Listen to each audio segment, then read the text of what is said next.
In 1964, the desegregation of Jonesboro, Louisiana High School was threatened by local authorities with fire hoses. 4 armed black men arrived with loaded shotguns. Without firing a shot, the mob dispersed and the authorities retreated. The students entered the school without incident.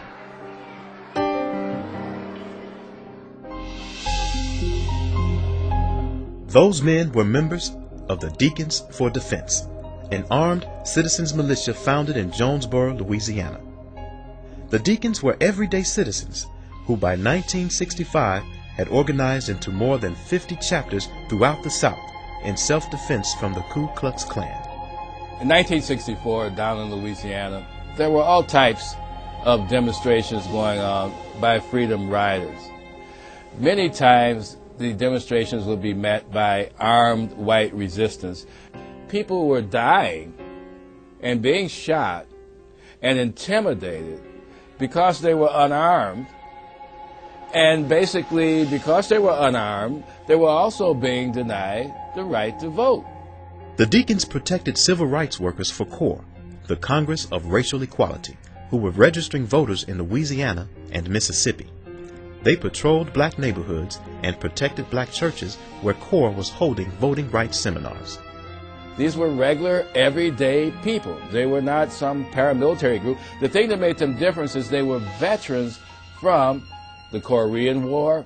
They were veterans from World War II. And so they did have the training and they did have the discipline that came from being veterans.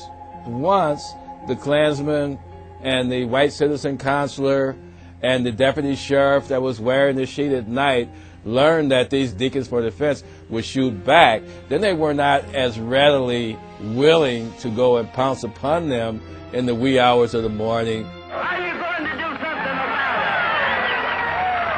it? Because now they knew that, well, the right to bear arms is providing constitutional rights for these blacks, irrespective of the fact that we want to take away their civil rights.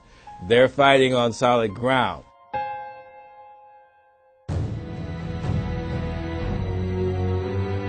The effectiveness of the Deacons in deterring violence was so great that Dr. Martin Luther King and Floyd McKissick of CORE hired the Deacons to protect the marchers from Klan aggression in the 1966 March Against Fear. The very effect of armed resistance in the name of civil rights is what really cast a new enthusiasm into the civil rights movement at a critical time.